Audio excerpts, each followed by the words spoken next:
everyone, it's Gavin Stevens. This week, B Black and I are hitting it on the ground, running. We are running quickly. Anyway, we're talking about women in color who have power, who are in government, not being listened to in regards to the SNC Lavin scandal. Also, re-review the movie Sorry to Bother You. And finally, wrap it up with how to spot white supremacists, at least how to understand how white supremacists speak, with Candace Owens being featured in that segment. She's not on the show. We just kind of dissected what she said. Anyway, here we go. Without further ado, episode 8, season 3, Master Race Debaters, Gavin and B Black. All right, so Canada, we have a scandal that's a scandal, but it's not really a scandal. It's a Canadian scandal. You know what I mean? Let me look up the word of the scandal while you talk. Sorry. So the Liberal Party, that's our party in charge. They're kind of like they're the middle of the road party. They're liberals, I guess. So basically, what happened was this. The SNC Lavin is an engineering construction firm based in Montreal and once was considered one of the top engineering companies in the world. I'm reading this from Global Mail. From Global News. Its work has included government contracts, mining, transportation, and infrastructure. It gained a reputation for building a large dam in Quebec that spearheaded the province's development of hydroelectricity and for developing the skill sets of thousands of Quebec workers. It's still considered a crown jewel in Quebec. It hires like 8,500 people in Canada and 50,000 people all over the world. So in 2015, the RCMP charged the company along with its international division because it's all spread out with all these different companies, and the World Bank has given us a lower rating because of how corrupt this company is. Oh shit! Sorry. So along with its international division, the corruption and fraud and retaliation for their business dealings in Libya, the RCMP said officials at the company attempted to bribe several public officials in the country, including dictator Muammar Gaddafi, as well as other businesses in Libya. The RCMP official said SNC Lavin also lied to Libyan companies to defraud them of nearly $130 million. If convicted, the company would be barred from bidding on federal projects for 10 years, and current federal contracts would be in jeopardy. So this is where the controversy comes in. So SN Lavin attempted to avoid a trial for criminal charges, but in October, back when Wilson Raybon, what's her name? Jody Wilson Raybon. Yeah, Jody Wilson Raybon, who was Canada's Attorney General and Justice Minister at the time. Federal prosecutors refused to negotiate a deal under the newly passed redemption agreement regime. The redemption agreement regime became a law through Bill C-74 in June 2018 and would have imposed a fine in exchange for abandoning court proceedings. So basically, I guess you would get a fine, and then you wouldn't, like, the company would have to pay off a fine but not have to go through court proceedings, so they could still have federal contracts. But it allows corporations to skip the conviction and all that. But in a bombshell report, the Globe and Mail alleged that SN Lavin lobbied the PMO's office to secure redemption agreement. The report said that Wilson Raybon was pressured to take federal prosecutors to change their refusal to negotiate redemption. So basically, Trudeau called the allegations on the report false and blah, blah, blah, and Wilson Raybon made any decision. So basically, the scandal is that federal prosecutors were going to charge this company, and the company would probably like go under, or something horrible would happen to it because it's so corrupt. They claim that hey, we're going to lose jobs. Because they wouldn't have government contracts for 10 years. They wouldn't be able to have any government contracts for 10 years. And so under this new Bill C-74, I guess what happens, they could pay a fine and then avoid the court proceedings. Jody, I guess she was attorney general, justice minister at the time. She I guess Trudeau asked her to influence the federal prosecutors to push the C-74 bill and not go through court proceedings. But she decided, no, they're going to go through the court proceedings. I'm not going to influence. I'm not going to. Goody two shoe that she is. She said no. Yeah, she's not going to on firm ground, be an adult, and represent the dignity of the office and say no. Yeah. So she stood her ground. She said, no, I can't do that. And I guess she got shuffled in cabinet and she became a head of Veterans Affairs. She's since then stepped down. And then I guess in a couple of weeks ago, they came out and basically it all came out that Trudeau, I guess, was like, trying to influence her and force her to take the thing, which is, and she's and people are saying that this is, she should have gone along with the party and gone along but it's also a court case, not a political thing. So they're saying they have to separate.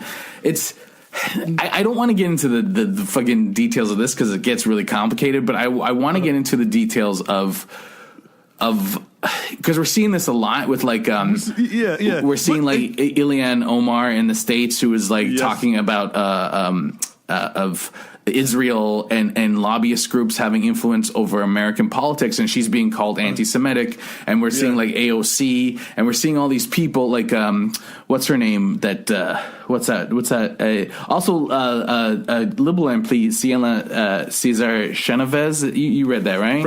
Friend of the show. Yes, friend of the show. She was saying that Trudeau gave, she wanted to resign, and Trudeau pressured her by saying that we need people of color, so hold off on your resignation. Apparently, he was very rude and mean to her. Yeah.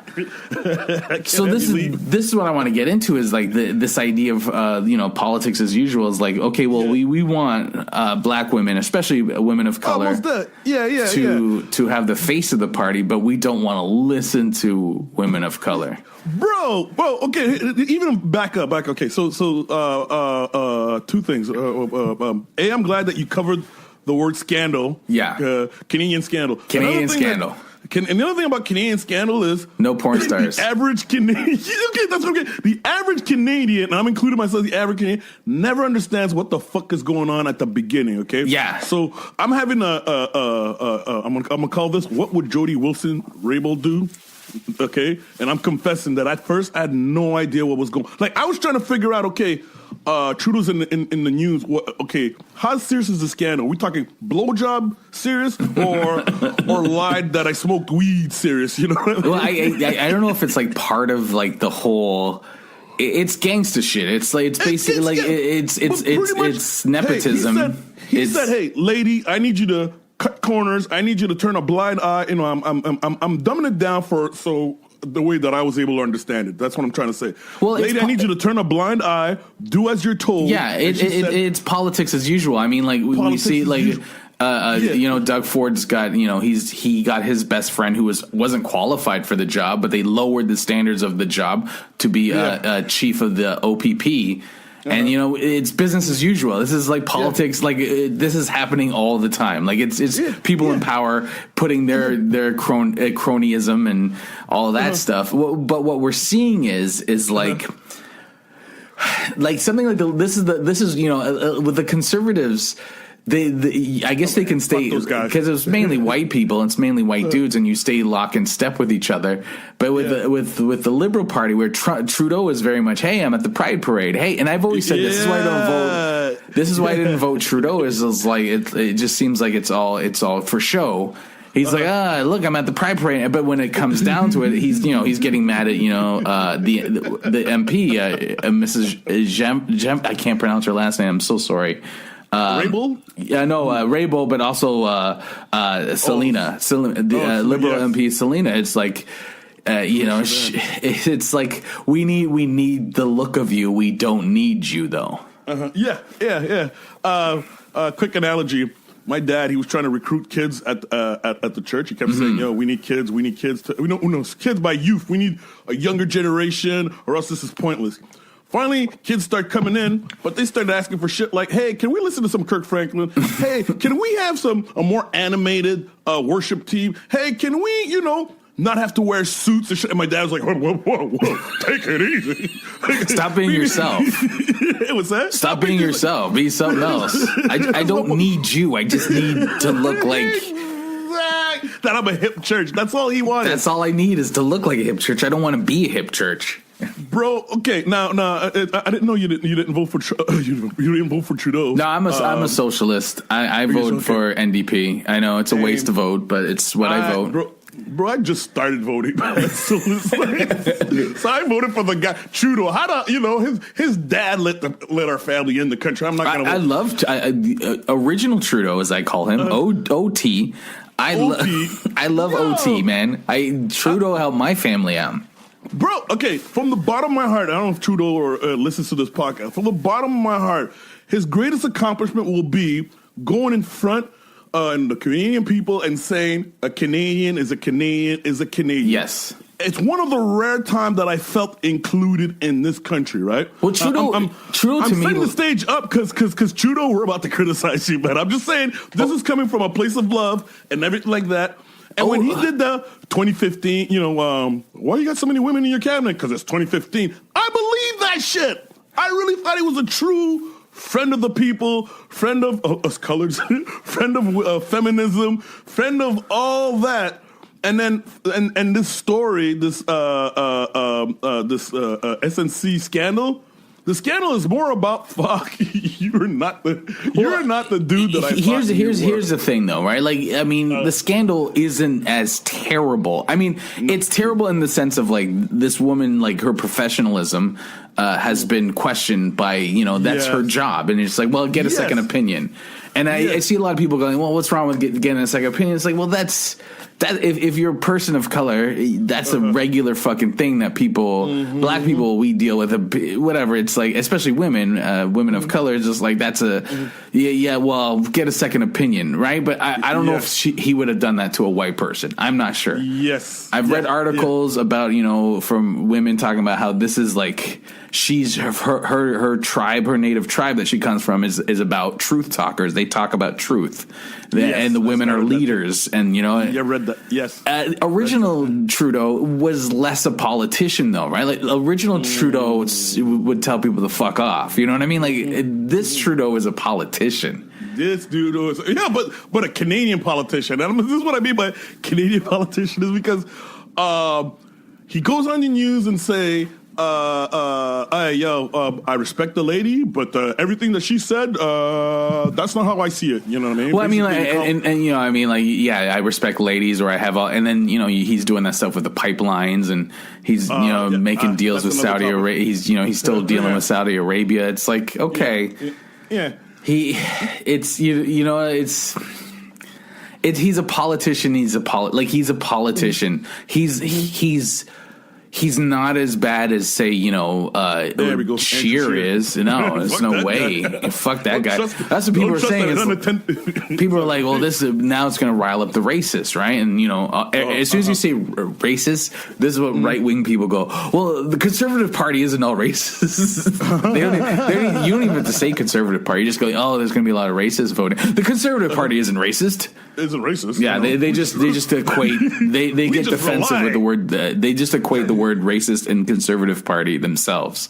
Come on, man. Yeah, but it's a right wing authoritarianism is what you do when that's what it leans to racism. But anyway, that's off topic. I'm just saying. Right. I'm just saying. I don't know. We're seeing this like AOC. We're seeing people like just calling her stupid. Like I don't know how many times I've seen people call her stupid and dumb and not listen to what she's saying, but just like she's uneducated, she's stupid, and it's just the way they attack her. And then that woman that said we got to impeach that motherfucker, the one that was like. She called out that fucking dude, the racist dude who brought out the black woman in the Cohen trial. Peyton, whatever. What was his name? Mark Meadows or something like that. Yeah, they Ilya Omar. Ilya Omar is getting it the worst. Is like they're trying to get her off. They're using the right is using like anti-Muslim rhetoric against her, and they're trying to take her out because they're saying she's anti-Semitic, and it's like, well, no, you're not listening to this person. Yes. You're just silencing her because you don't like what she's saying. Well said. Yeah. So it's like we have like whether you agree, because people are trying to also like I guess I've seen stuff where they're trying to say that what's her name? Jody Wilson-Raybould isn't as innocent. She's not as partisan as you think she is, but it's still like she's stuck by her guns. You got to respect that. I heard. I'm trying to remember her name. This one lady said that questioned her integrity. She said, "Yo, if this was like 9,000 indigenous jobs that was on the line, I bet she'd play along and shit like that." Yo, Sheila Copps, Hamilton's own Sheila Copps. Everything you just confirmed what I understood about white people. Yeah. You know how black people are complaining about, or some black dudes or the Hotep are complaining about, fucking we're going after R. Kelly, but we're not going after Harvey Weinstein and all that, right? Yeah. In the sense that, yes, it's true. We're forced to live under these rules, and they get away with it. And for her to say, if it was 9,000 indigenous jobs, I'm sure she'd play ball. So to me, what she's confirming is that, yes, I look out for white people, even if it means breaking the law. Well, that's what I'm... Yeah, also she made it a race issue when it wasn't a race issue. Didn't have to be. Yes, this is not a race issue. Yeah. I don't know. It's just it's like what the fuck is wrong with you? And, yeah, she should be applauded. Okay, my point, and I had to write this down. Okay, Jody Wilson-Raybould. I appreciate what she did. Yeah, because I did not think people like her existed in government. Yes, right. I'm not saying she's a saint or whatever, right? But the fact that she said, "I'm not going to play ball. I'm going to respect the position that I'm in," okay, and say, "No, I'm not going to do what you're telling me to do." Have you ever been in that position where you have to portray, like you're hired at a job and you have to portray yourself in order to, but they want to keep, it's not you they want your skin color. Have you ever been in that situation? Yes, I just try to remember the actual detail. We just need to be able to say that we have black friends. There's some racist shit that our CEO got into, so we hired a bunch of Negroes. Yeah, and just shut the fuck up. Basketball court. Yeah, just shut the fuck up. Yeah, I've been in those situations where they want to use. They want to use your story or they want to use your color for something, but they don't want you. And they don't want your truth. They don't want you to. Yeah, it's like, motherfucker, you're making this inconvenient for us. You're too difficult. Pepsi, fucking. We used to joke about. Okay, I'm saying the opposite of what you're saying. My brain's not working. No, the Pepsi commercial with Jenner. What's her name? Kylie Jenner. Kylie Jenner, right? Yeah. And they kept saying, if you had black people or people of color on your staff, they would have told you that shit was a bad idea. Yeah. and I consider the possibility maybe they did have a person of color working on staff, but they played along with everyone else. Well, but I've been in those rooms where it's like, yeah, we want someone on staff, a person of color on staff, but we want you to shut the fuck up. I've been in those situations where it's like, you think you're being hired, and it's kind of sad because they want that voice, but then when you're like, actually, like I've been in a sketch room, it's like actually hip hop music isn't like that, and they're like, dude, like it doesn't matter, like stop it, and you're like, okay, cool. Just don't show my face on TV when you do this. Don't keep me. I don't want to be associated with this. I'm telling you, this is not how. And it's like, they don't understand that these things matter, or these things. Yeah. They don't understand how much nuance is in it. So I wouldn't be surprised there are black people on it, but I also wouldn't be surprised if a black person is like, you better know better, man. You keep your job. Yeah. Let them do whatever they want. That's the greatest thing you've ever done, white man. You know what I mean? Tap dance while you're at it. Yeah, just of course, Kylie Jenner should be the lead of Black Lives Matter type movement for Pepsi. Absolutely. Oh, man. I guess some folks don't understand when you're asking for diversity. It's not just diversity in the look, but it's also a diversity of ideas. Yeah. You'd be amazed what the color of a person's skin, how it would influence the kind of life and experience they would have. You know what I mean? Oh yeah, it's what's it, counterpoint theory, where it's like you know your experiences. Only people who you know what I mean. You can only get those experiences from people who live those experiences. You can only get those stories from that. It's also, I think we talked about it probably 2 or 3 weeks ago when we talked about like racism in Canada and the idea that like we don't talk about it. And the fact that we don't talk about, like, I had a conversation with a dude this week who was like, "Oh, there's probably about 5 to 10% racist in Canada," and I was like, "How would you know that?" There's about 5 to 10% racists in Canada. The entire white population. Yeah, that's it. Out of everyone in the country, there's only about 5 to 10% are racist. And I'm like, how would you know that? And he's like, well, based on hate crimes. And I'm like, but hate crimes are different than racism. You do realize, like, it's like you can't measure racism. But so he's like, well, Canada has a reputation. And it's like, well, you're living off of that. And I'm like, well, as a black man, I can tell you it's different. It's like, well, your experience doesn't mean shit. that's anecdotal evidence. It means nothing in this. It's like, okay, well, see, there you go. You exit with grace, man. You have an idea of this country, you ignore something, and then you completely. So then you're racist in that. Ignoring experiences, ignoring what the country really is, ignoring that there could be racism here. You're racist in that because you completely miss everything. Yep. And I think this is also in this where it's like, when you look at something like this situation with the SNC Lavin is like it's look how great it's again the Canadian, look how great we're doing, we have a great reputation, look how amazing we are, but if you dig a little bit deeper, he's shutting her the fuck up. Yeah, we don't need you to participate. We're a diverse country, but don't participate in our shit. It's like we're such a diverse country, but how many black faces or Asian faces or any faces are on TV in our country?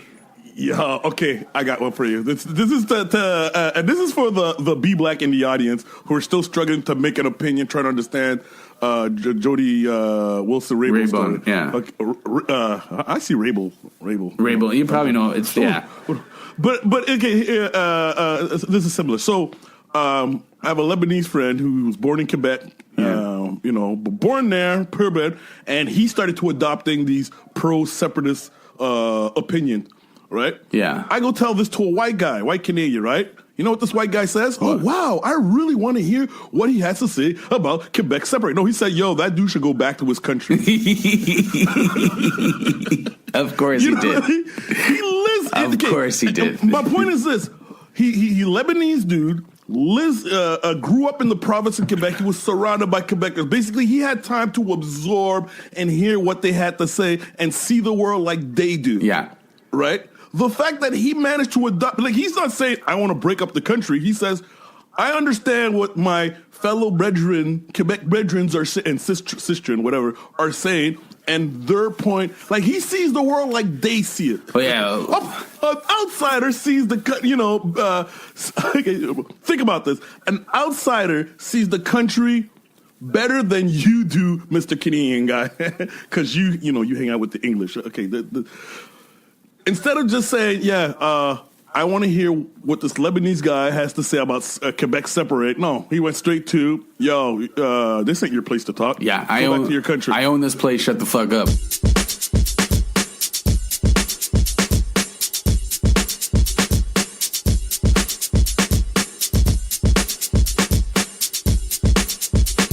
Sorry to Bother You is a 2018 dark comedy film written and directed by Boots Riley. It stars Lakeith Stanfield, Tessa Thompson, Jeremy Fowler, Omari Hardwick, Terry Crews, Patton Oswalt, David Cross, Danny Glover, Stephen Yen, and Armie Hammer.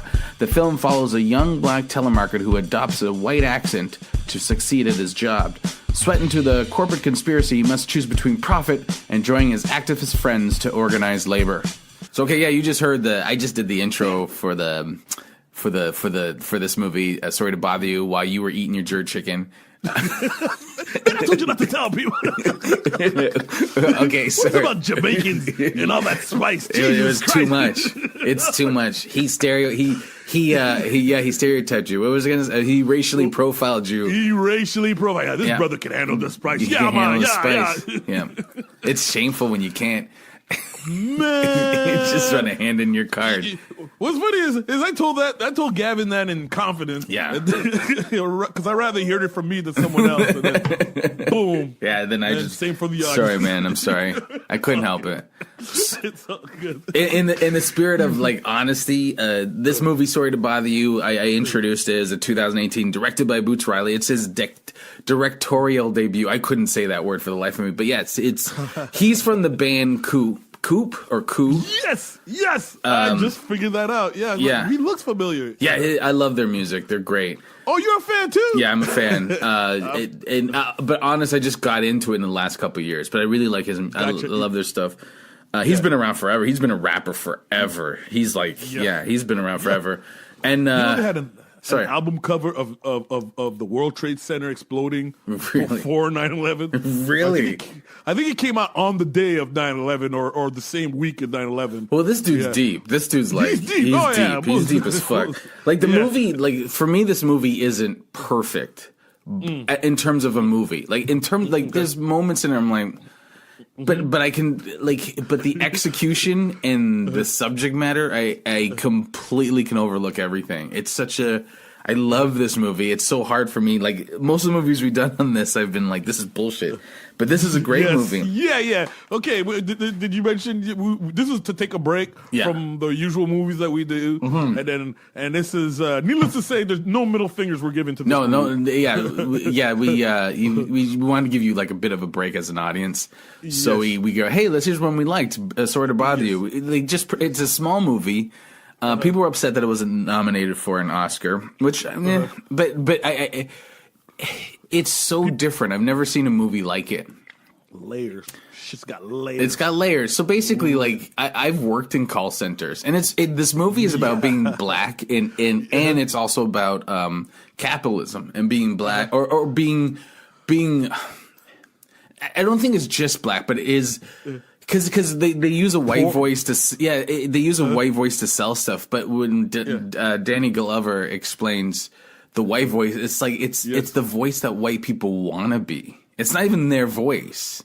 Interesting. It's the voice that they want. It's what they think they should be. It's the voice of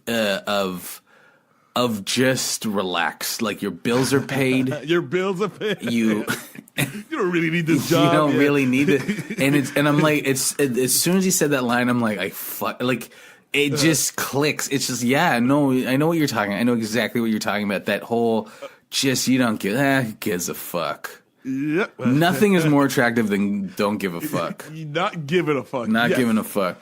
And there's so many nods to like just shitty corporatism, like when they're doing that, when they have the meeting about the sales meeting, and the guy's like, his analogy is all like war and killing and destroy and bang him and tag him, and then the other woman comes in and is like, this is synergy, we're a family. It's like, we're a family, motherfucker, I hate you. I love the. Are we gonna get more money? No, but I believe in human capital. Yes. I worked in a call center like a couple of times, and I remember seeing people like so excited. Like this one guy he thought he was so cool. He was always talking about his rap career. And it was he's a white dude talking about his rap career, and he would like make all these sales, but then like when he was finished his sales, he'd start talking like really loud, so he would be behind you, and you're like, you can't do it's such a shitty. And that faux family environment that they fucking I got parents. I don't need this shit. I'm not empty. I'm just here to make it. Like this is what I never understand about jobs is like, can you just come in and like, let's be honest here. Like I don't want to work at Burger King. I need to pay bills. Why do I have to act like I want to be here? Why do I have to act like I love it here? Exactly, man. I'm tolerating you right now. I know. It's funny you mentioned that because I just got in a similar situation where you do started and he's all overly hype about the whole situation and we're a family and you know.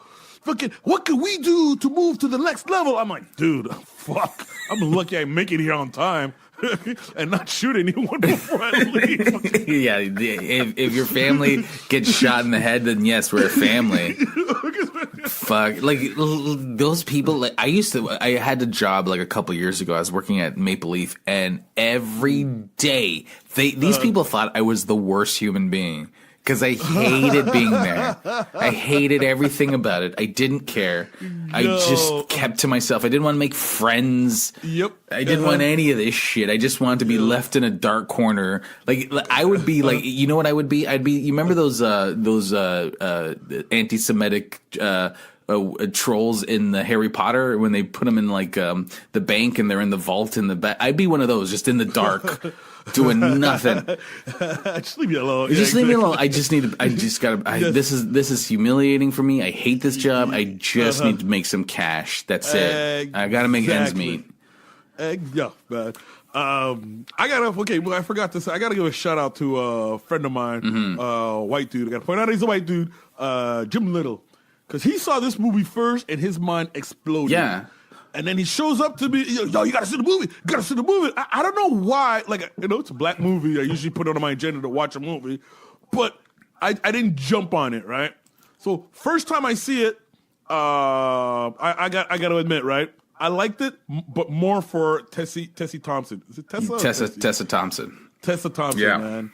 The whole movie, she was like the girlfriend I wish I had. That's all I was like, wow. That's all the whole movie. Even that scene where he's telling Cassius, you show up to that job, we're done. Yeah. I felt that. I'm like, yo, Cassius, don't fucking show up. Don't fuck up this relationship. Yeah, don't fuck up this relationship. Second time I watched is when that's when I fell in love with the movie. That's when it connected to me. So for you, it had you thinking about all the shit jobs that you used to work. Well, yes, but it also like like going back to the Communist Manifesto, the whole idea that our labor's worth nothing to these people making money, and like we all are a product. Like what's the name of the company where they're like, it's basically slave labor, and they're like you're worry free, and they live, and it's like we're not that far from that. We're not that far from like, because people keep adding more hours and putting more responsibility to the job, and you're getting paid less, so you're doing more work for less money. That's a common sentence. We need you to do more with less. That's a common that's the big thing. We're cool for saying that. We need to do more with less. So you want me to work for free? Is that what we're getting at? Is that what we're doing? Also, like the idea, the job is supposed to support our life, not our life supporting the job. Whoa! Wow! You know what I mean? Like it's like when I worked at Maple Leaf, they hated me because I wouldn't. They would force you to work like weekends and overtime. I just wouldn't do it. I just wouldn't show up. They scheduled me. I wouldn't show up, and they would. I was like, if they're gonna fire me, they're gonna fire me. But I'm not doing this. I'm not. This is not my life. I'm not going to center my friends, because I think a lot of people centered their lives around it. Like when you're in a work, like that's why. What's it called? The name of the company again? Worry Free. Worry Free. It's or like Real View. No, Worry Free. You center your entire life around the company because that becomes your life. That's all your friends. That's everyone you know, and then you start hanging out and drinking, and then all of a sudden you're living what you work. Wow. And they just keep and eventually we're going to be worry free, where we're on bunks and or we're turned into horses. That I don't think we should spoil this movie, but yes, because it's still fairly new. The other movies are shit. This one I think people should go see. I think this is one of those movies you have to see several times. Yes. Now I'm on my third review at the moment. Yeah.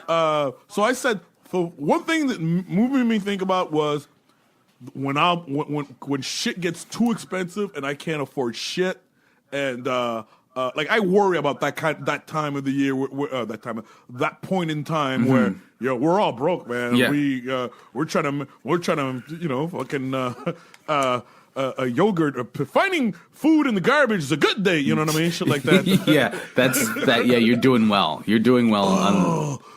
Terry Crews's character when he says that, we're not going to ruin the movie, but when he, I think I'm enjoying Worry Free. And Terry Crews in the movie is the landlord. He owns Cash's Green, which is like that play on that word, Cash's Green. He owns his house. He's his uncle. He owns his house. And so he's like, he's like, I'm back. I can't afford this house. Yes. And that's the other thing about this stuff is like these, like, just a living wage is like, you can't make a living wage anymore. Living wage. Correct. And that's what it like. That's like when you can't make a living wage off a job you hate, it's pointless. Oh man, it's all pointless. Reminds me of that Chris Rock movie and the President one. Oh yes, the Head of State. That's a great movie. Don't you hate working? Don't you hate being broke only to work to be broke? Something like that. Yeah, it's just working just to be broke. This movie's up there for me with like a lot of Judd. What's his name? Mike Judge movies like Office Space. I know you've seen Office Space. I saw Office Space in the theater. Okay. Empty theater. This is all these movies I see in empty theaters. Like this one is you know it's a good movie when it's an empty theater. I saw Office Space. That's a great movie. This one and like even Mike Judge's, which I have a problem with President Camacho, but what's that movie? Idiocracy. I do like Idiocracy, but I hate Idiocracy. I don't think but I do like it's about the future. It's basically what's happening now. But it's like, yeah, just dystopian future. Stupid people take over the world. Oh, great! But yeah, exactly what's going on now. Yeah, gotcha. Okay. But this movie's up there with that. It's funny. It's weird. It's but it just like that white voice is brilliant. It's such a brilliant device. Yeah. So okay, now this brings me to the second part that I love about the movie, or where it got me thinking about, and stop me if I start sounding weird, whatever, right? Yeah. Mari Hardwick, that nigga from Power. He plays Mr. Blank. Mr. Blank. Mr. Blank, right? I love the line where he's playing to him, where stop me if it's spoiling anything, but where he's explaining Cassius made it. He's at that party, that freaky party, and everything. Nigga shit, nigga shit. That's shit. Terrible. It's so terrible, but hilarious. And it's as if he's coming to terms, and he goes up to him and goes, I even wrote it down. He goes, "Look here, young blood. We don't cry about the shit that should be. We just thrive on what is, and what is opportunity. Yeah, this could be good, Cassius. Yeah, don't do that thing. What thing? That thing where you fuck it up." Yeah. The reason I love that line is because seriously, it had me thinking about. I have a fear of success. Mm-hmm. You know what I mean? I want to be real. Can I be real on this podcast? You can be real. All right. Okay. I have a fear. I actually have a fear of success, but more like, okay, there's also the success like making it to a level and then dropping and fucking it up. Yeah. But there's also the level of letting down. Okay, Justin Trudeau. Okay, a lot of people believed in him or still believe in him, whatever, right? But that current event with Jody Wilson-Raybould. Yes. And how he's not the feminist we thought he was. Yeah. He just used these ladies to make it look like because right now that's how look. I would hate to be in that situation in a sense that, hey, look, I'm trying to keep these jobs for or whatever, right? Mm-hmm. Who knows? Maybe SNC Lavalin got dirt on him, or maybe they're giving him a shitload of money for him to behave the way they want him to behave. Like that kind of disappointment. They're paying me, guys. I got bills to pay.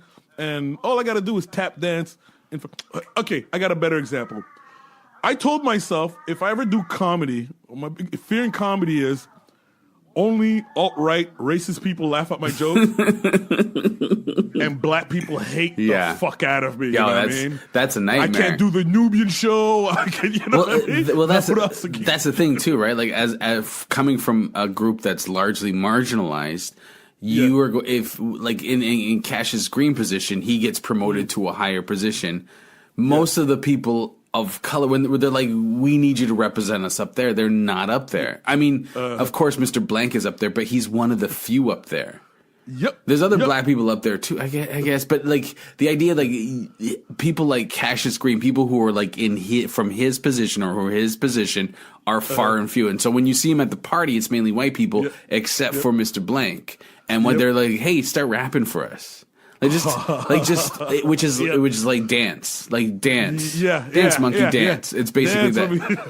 Exactly. And so the higher up, when you get to less of you.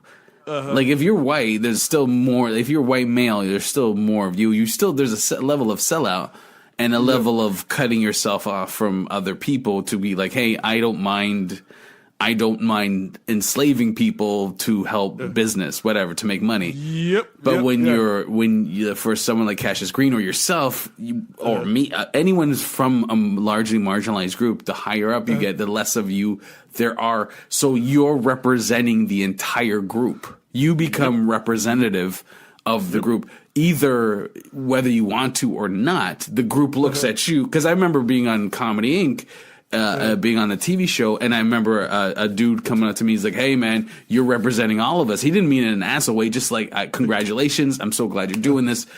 But I can only control so much there. I don't control, like, what you realize on TV is you don't control your image as much. Wow. When you're a hired hand, and so you're representing, and there's not that many black people on Canadian television. You're representing everybody. Yep. And so it's the same thing. It's exactly what you're saying is like, once I get into this position of power, I represent, like, so you got to make, you have to make real fucking choices. Mm-hmm. You got to make real fucking choices. Yeah. And that's what, what Obama did that shit well. Yeah. He did that, except for the time when he criticized black people. But that's another thing. You know what I mean? Obama did some horrible shit, right? But you were talking about the drone strikes and stuff, or just, all of it. But I mean, like, out of what you could get for for a first black president, I guess it's the best you could do. It's the best you could get. I mean, seriously, like, the first black president's going to be fucking neoliberal as hell, right? Like, but it's the best that you can do, right? Like, hey, man, at least he ain't Raw Dog, a porn star, or fucking exactly. I mean, hush him up, hired a bunch of people, a bunch of crooks that fucking he was investigated. You know, I'm saying Obama walked on a tightrope, and I don't know, that scene in particular had me thinking about all that, being successful, fucking it up, being successful, selling out, being successful, and fiending on it like Kanye. Because he's saying, like, Mr. Blank's saying is, don't fuck it up, meaning don't let your conscience get in the way. Exactly. Don't and that's the thing. The closer you are to power, regardless of who you are, you're going to be doing dirt. You're going to be doing. You're going to be doing dirt, and so who are you doing dirt to, and who like. And if you're black and you're close to power, it's like the woman fucking stood up with Trump and, like, hey, she works for Trump. Lynn, what do you call whatever? Lynn, we right. don't care. Yeah. You become a puppet. Like in the scene before, they're like, excuse me, they're like, go out and rap. Go out and rap for us. And then what happens the scene after? Well, I won't spoil it, but then he gets used again, and he doesn't realize he got used. He doesn't realize he got used. And he wants to use them for something else that's even more insidious, I should say. And it's just like, don't let your conscience get in the way, but remember, you're going to be a puppet. Yeah. Remember, you're going to be a puppet. You're going to be a puppet. Damn, man. I know it's a good movie. We didn't want to spoil much, and we didn't like get into, like, I guess I really didn't see any tropes in this movie. And I guess we didn't get into it because it's not racism per se, but it is capitalism from the view of race, and it is. But if you're a white person, I think you can relate to this movie too because almost that. But it is capitalism from the view of race and from the view of being broke as fuck and just trying to make it to work. It's funny. It's funny we didn't talk about the critics. Because I was reading some of the comments. Yeah. Because, I like to torture myself. And the reason some folks didn't like it is like, the actions did not make any sense. That's what I love. the voiceover, that shit didn't make any sense. Like the white voices. Yeah, wow. Because the way they do the white voices is they actually, like, what's the name? David Cross. Yeah, and the voice. Yeah, and Patton Oswalt.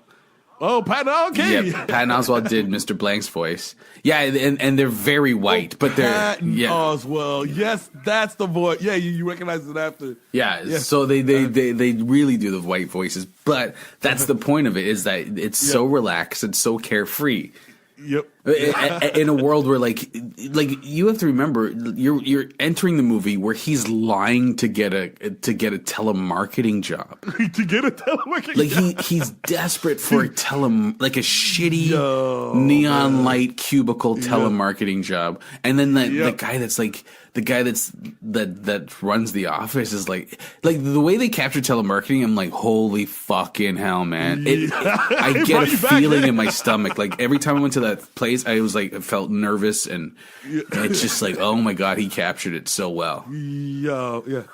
So any middle fingers to this movie? Any? Nah, man. Nah, just nothing but love. Do we have I guess it's nothing but love, I guess. We love the movie. It was a great, thanks for giving us a break from the bad ones we've been reviewing. Yeah, go out and buy this movie or rent this movie. Don't stream it. Bro, I bought the movie. Yeah, I bought the movie too. I bought the movie too. Okay, all right. I'm tapping myself on the shoulder. I did not pirate this movie. No, don't pirate this movie because it's an independent movie. It's done by a first-time director and writer, Boots Riley, and I think you should support him. And he's a comrade in the cause. Comrade in the Hey, the soundtrack is also dope, by the way. I just checked. Oh, it's Scoop. Yeah, go check that shit out. They're awesome. All right, so that's Sorry to Bother You. Check it out. Hey, I hope you guys are enjoying this episode. If you are, do me a favor. Go to iTunes right now. Leave a comment. Leave a rating. It'll help us out so much. Hey, also, if you want to follow us on social media, that'd be great. You can follow us on Twitter at MRD Podcast, on Facebook at Master Race Debaters, and on Instagram at MRD Podcast. We're also on YouTube. If you got comments and suggestions or just want to drop us and say, hey, fuck you guys, you can email us at masterrdpodcast@gmail.com. Yes, we'll take your emails. We'll respond. Trust me. We got nothing better to do. Anyway, here we go. Without further ado, me and B Black getting back into it. All right, so this is our It's Not Racist segment. This was... this is... or is this racist? Or I don't remember. What was the name of it? It was, is this racist? Is this racist? Okay. Is this actually? It was a work in progress. Yeah. It was. It's been a whole season of a work in progress. Is this racist? Is this racist? This section. So, I guess it was 2 weeks ago that the Christchurch incident happened. It's 50 people were shot dead by a white nationalist. Yep. It's horrific. It's terrible. 50 Muslims shot dead in church in a house of worship. And I made the mistake of watching that video. I didn't watch any of it. I feel an innocence was lost in there. Sorry, didn't mean to cut you off, but that's okay. Horrific crime. So in the shooter's manifesto, he named a few names, Donald Trump, and he said in the video, PewDiePie. What's the saying? Subscribe to PewDiePie. Subscribe to PewDiePie. Yeah. He mentioned Ben Shapiro, and one of the other people is that he said that Candace Owens was influence to him, even though he didn't agree with it. And people are saying, okay, well, it's irony and whatever, and it's like maybe irony, but do we? Is that what the game we're playing is ironic? I want to play this speech that Candace Owens did in late 2018, like not that long ago, few months ago, when she was in England with Turning Point USA when they were establishing, I guess, a campus. I guess if you're going to call it educational, for the lack of a better word. Yeah, I agree. I actually don't have any problems at all with the word nationalism. I think that it gets the definition gets poisoned by elitists that actually want globalism. Globalism is what I don't want. So when you think about, whenever we say nationalism, the first thing people think about, at least in America, is Hitler. He was a National Socialist, but if Hitler just wanted to make Germany great and have things run well, okay, fine. The problem is that he had dreams outside of Germany. He wanted to globalize. He wanted everybody to be German, everybody to be speaking German, everybody to look a different way. That's not nationalism. So in thinking about how it could go bad down the line, I don't really have an issue with nationalism. I really don't. I think that it's okay. It's important to retain your country's identity and to make sure that what's happening here, which I think is incredibly worrisome in terms of the decrease in the birth rate that we're seeing in the UK, is what you kind of want to avoid. So I don't have anything problem. I have no problems with nationalism. It's globalism that I try to avoid. I'm not doing this because I want to pick on Candace Owens specifically. I just want to talk about like how white nationalism is just like the fascism is just so slick. It's all about doublespeak. It's all about changing the rules and. So I was, so in that, okay, so to keep in mind, when Candace Owens talks about all nationalism and stuff like that, Trump has been talking about for a while that he's a nationalist. They've been talking about how nationalism is a good thing, and they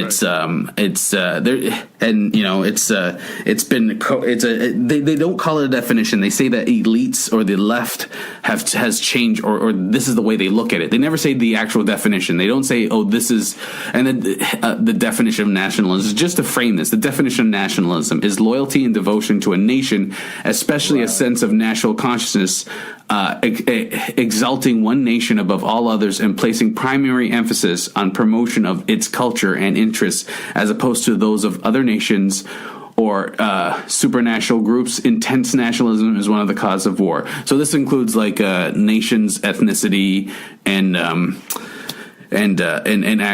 nation.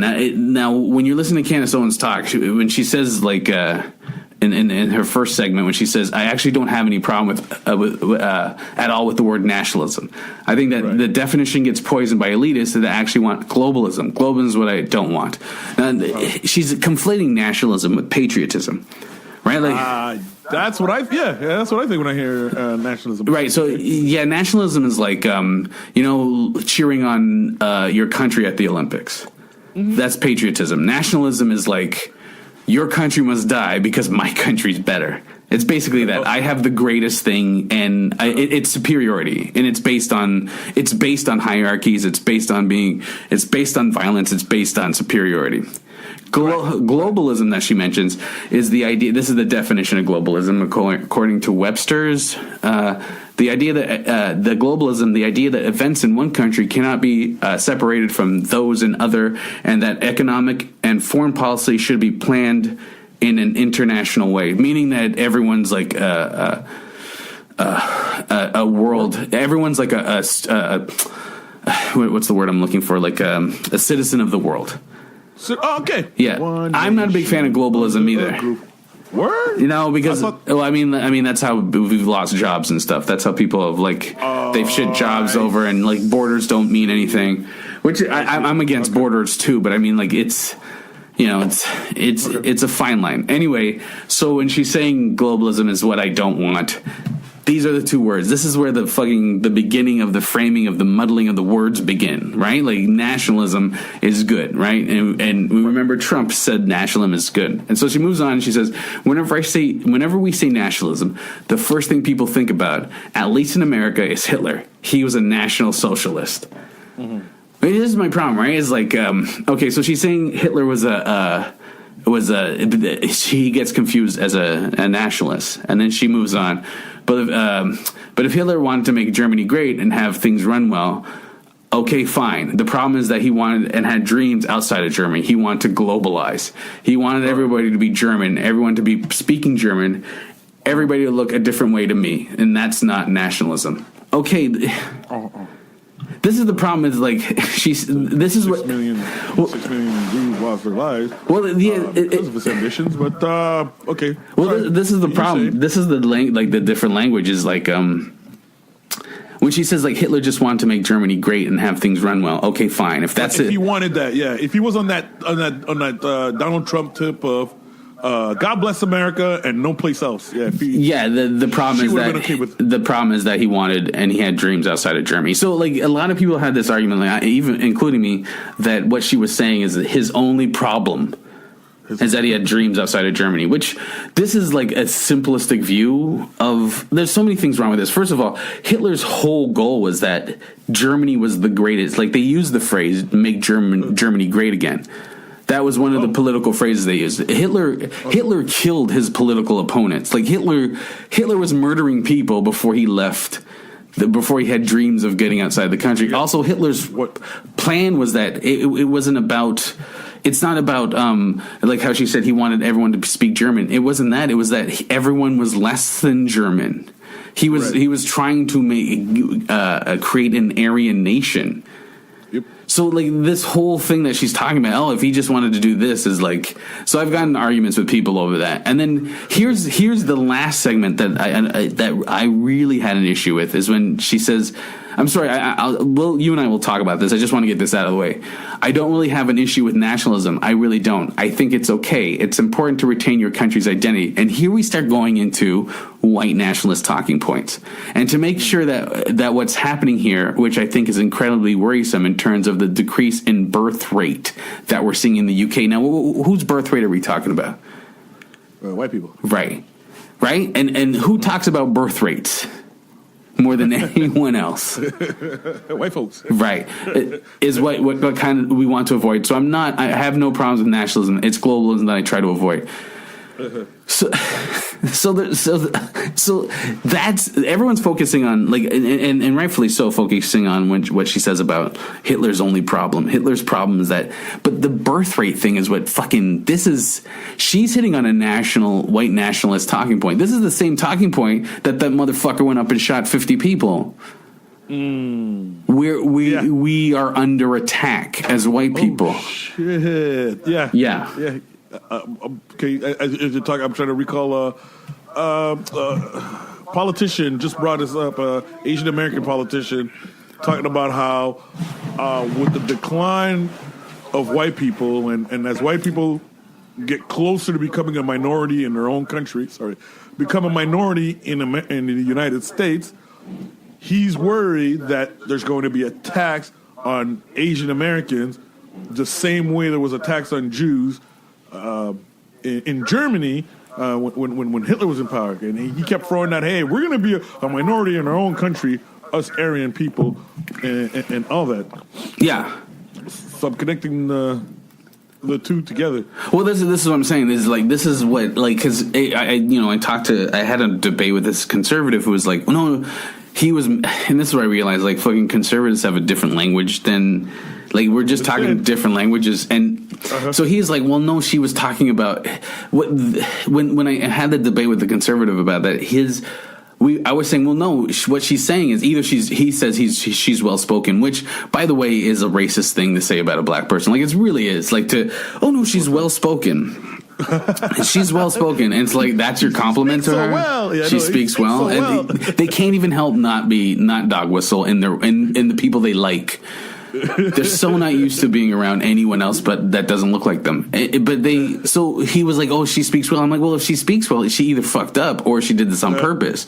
And he was, because I was saying, to say that Hitler's problems that he dreamt outside of America, it's like, but he was doing shit inside of Germany, before. And he's like, no, but this is how the conservatives is like, she wasn't, when she was talking about Hitler, she wasn't talking about the murderous Hitler. She was talking that Hitler would have been, the conservatives are saying, and I think Candace Owens says that, is that, oh, no, Hitler is bad, but we're not talking about his badness. We're just saying that he's a national, and it's like, but how did you separate the two? Like, how do you bring up Hitler without people going, oh yeah, okay, the murderer, right? Do you think people are like, oh, you brought up Hitler? Oh, the vegetarian. Okay, let's go on. Like, it's normalizing white nationalism. The guy married to Emma, what's her face, sir? Yeah. Okay, it's normalizing. We are getting at that point. You're seeing it that way. We are getting at that point where, how do I say this? White nationalist is like, I remember feeling or being made to believe that it's on its way out. We're becoming a better people. You know what I mean? Okay, fine. Obama wasn't the end of post-racial, but it's going to end. It's going to fucking end. Yeah. And you're seeing it as it being normalized. I've been seeing it as it's not going anywhere away. It's not going anywhere. Yeah, you know what? It is being normalized. Well, because it keeps evolving in a way where it's as if we need this white nationalism to stick around until we can come to terms with why we need it in the first place. Well, I mean, like, and like, this is the time to talk about it because, like, you have 50 people that were murdered, and there's the whether he was the shooter was being ironic in his manifesto about using Candace Owens, they're using the same talking points when she says we worry about birth rates. She's not talking about Muslim birth rates, and as a side note, she posted a whole bunch of shit about Muslims and how birth rates in UK before. And threatening the mayor and about America's not going to save you. There's fucking receipts on that shit. But when she's talking about birth rates, that's when you start talking. And no one's saying, "Oh, that it's white nationalism coming from a black woman." So it's deflection. It's cover. These Nazis know how to use cover. They know how to use cover so well. So using a black woman is a great talking point because they go, "She doesn't know what she's talking about," or "She made a mistake." Yeah, and they dismiss it, and they come on, she can't. And so when you're talking to centrists, because centrists are still like, remember the kid that threw the egg at the white nationalist governor and the politician, yes, and blaming the Muslims for the shooting. Yes, and he was blaming the Muslims for the shooting, and this kid threw an egg at him, and I've seen people going, "Well, the kid shouldn't have thrown an egg." Yeah, I got that too. Yeah, you should, because that's centrist. Centrists are so easy to lure over to fascism. Yeah, and so they could sit there and go, "Oh, come on, Candace Owens, come on, she made a mistake."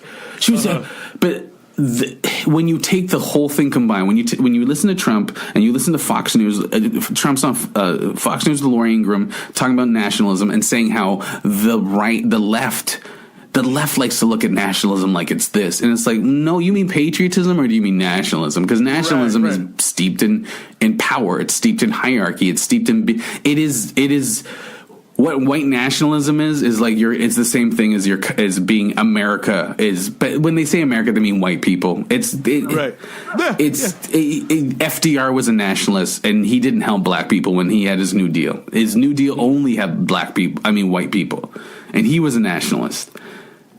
Right, he saved his country. FDR went to study Mussolini's before the war. Before Mussolini was Mussolini, he studied Mussolini because he got his country out of economic issues, and he apparently studied that and came back and applied that to America. But again, even in his New Deal, to help America get out of the what's it called? What's the name of what were they in? The Depression? Great Depression. Yeah, the Depression. He was a nationalist, but he didn't help black people. Black people were eliminated. So when he was talking about America and being a nationalist for America, it was white America again. Yeah, we are the other. We are the other. Yeah, I hate to. I'm scared to quote. Minister Farrakhan here. Oops. Click. Everyone clicked off. Oh shit, battery power went out. Okay, no. Farrakhan, he said he's got this speech where he says he talks about how blacks, Native American, we're the burden bearer of this country. Like when they wrote the proclamation, the Constitution and all that, they were thinking of good white folks. Yeah. Like when they built America, they built a paradise for white people. Well, that's white supremacy, right? Like that's what it's built on. I've always wondered, is it possible? Okay, and I don't mean to be an asshole by saying this, but if karma really exists, is it possible that the same thing that built this country will end up destroying it? Yeah, I mean, God forbid, because I haven't. Well, it is because white people are like have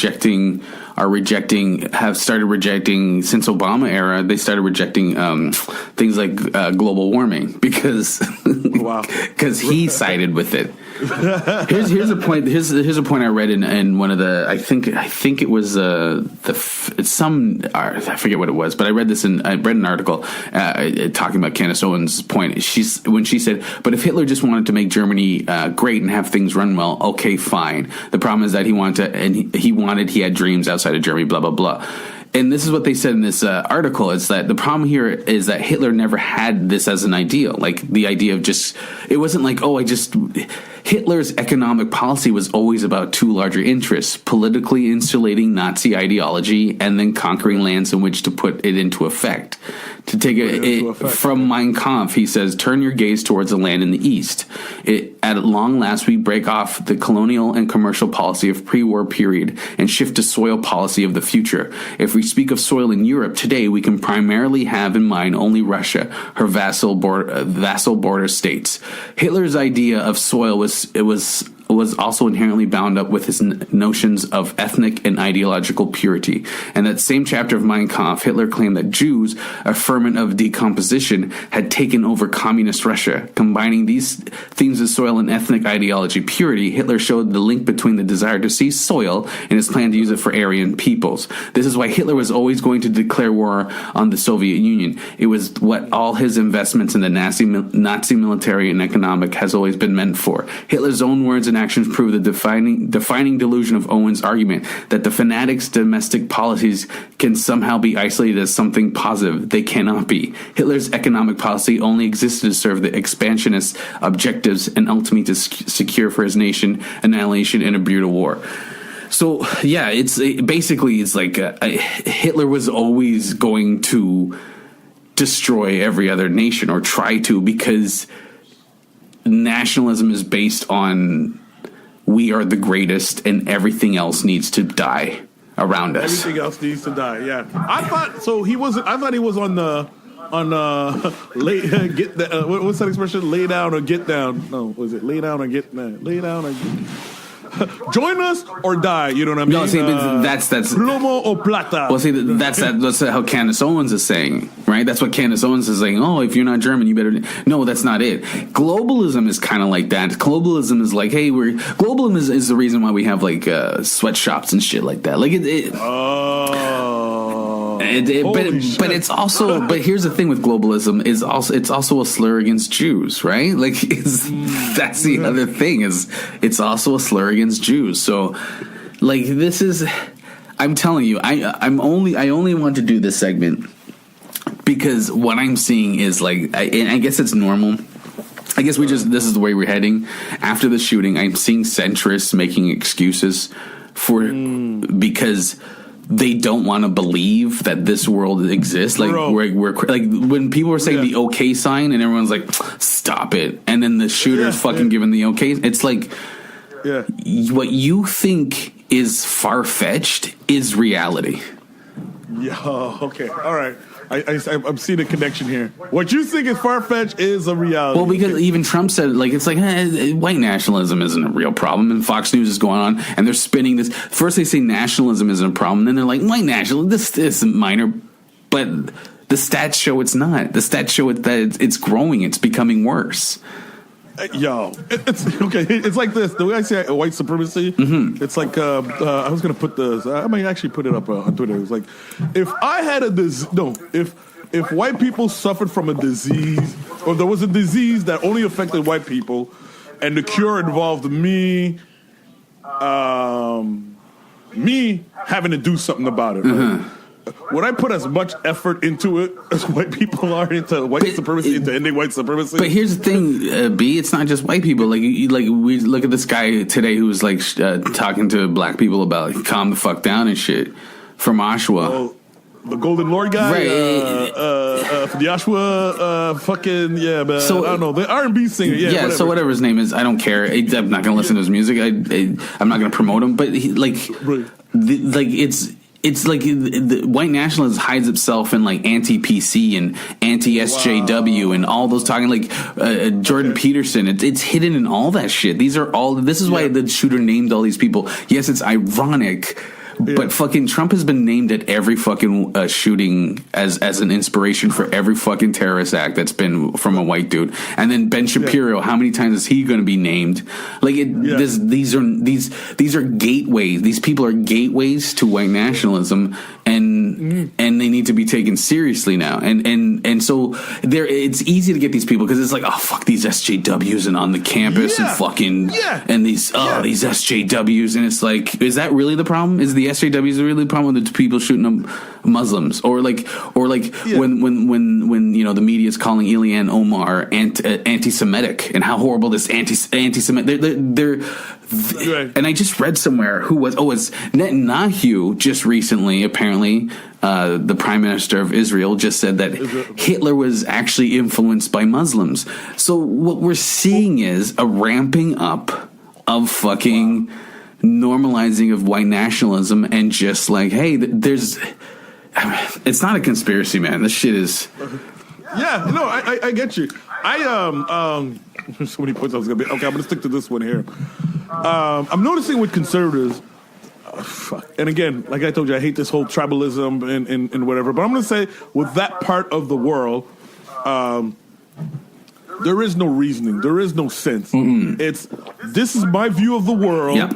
It's as if on one side believes in using reason to prove their point, to get their way. Okay, I'm right. I prove to you that I'm right. So we agree that we do it my way. These guys are like, fuck that. This is my opinion, and I'm putting myself in a position for you where you'll have to adopt my position. Fuck being they don't. It's not reasoning. Yeah. If I have to, I'll roll in an army. Yeah. I'll roll in an army, and from now on,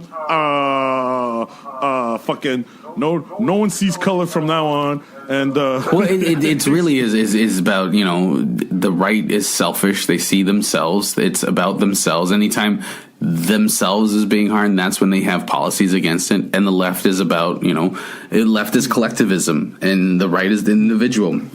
Here's what's scary is the right has more power. Like, if you look in the United States, the right has, the entire government, or they did. Yes. Yeah. But they're still terrified. Why are white people still fucking terrified? Bro, I've been meaning to ask this. I said, seriously, dear white people, figure out how to talk to your relative, friend, associate. It's inherent. It's in the system. It's baked in. It's a feature, not a bug. Because wait a second, dude. If you come to a land and you fucking murder a whole bunch of people, and that's what you base your fucking wealth on, that will always be in the back of your goddamn head. You're sleeping with one eye open. You're sleeping with one eye open. Well, that's what I'm saying is white people need to give each other some therapy. That's what I'm getting at. Yeah. Sorry. Yeah. That's because we can't do it. You know what I mean? We see the problem. You know what I mean? But I cannot tell a white person who believes in. Actually, a fellow comic believes in that shit. I heard spew out that opinion. Who believes in white genocide, being a minority in Canada? I can deal with a person who believes in the boogeyman, but shit like that, I don't know what to tell. I mean, we're still gonna need interracial porn. Does that help? I mean, I don't want to. What the fuck you want me to tell you? You really have to be like If you're white dude and you think you're like the world's pressed against you, or like based on your race, or if there's like a white genocide, you really have to be isolated from anyone else's experience. Because you've had a great experience. So racially, you've had a good experience. So a minor brush up, a minor thing seems like the world's falling apart. You really have to not be around any person or not understand another person's perspective, and that's where that's what the right is about, is individualism. It's about me, and how does this affect me? So to believe that there's a white genocide and still live in a country with like fucking the power is predominantly white male is like that's fucking ridiculous. Because I don't have the power. Well, I'm sorry, not everyone has the power. I was thinking, the Candace Owens of the world would calm them down. So no. Nope. There's still a threat. Candace Owens is making her dollars. She's making her dollars. She's making her dollars. But that's the best. Maybe conservatism is white nationalism, and that's what it is. And it's like it's hand in hand. Maybe that's what it is. Maybe they truly believe the ideology. Sorry, I was just recalling. I didn't even say Candace.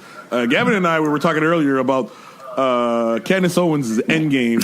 He kept saying money. I'm like, no, that can't be money. Deeper than that. Why would she be money? No. I think either A, she wants to die alone. It's like, fuck that. Yeah. I don't want no husband. I don't want no friends. I don't want anyone at my funeral. I just want to die alone. Because the people that she's batting for, they don't really like you. I mean, they'll say, good job, nigga, but, that's only because you speak so well. That's only because you behave like a pet who knows its place. Yeah, I mean, this is a woman who her parents sued a school for being racist towards her. So, I mean, and she says she never had to deal with racism. She's just full of shit, right? Like the cognitive dissonance, the grift is really good, and and when white people, she speaks so well. That's the compliment they give her. Just like, and the whole thing is like, I think it's going to end in destruction because I don't see it any other way.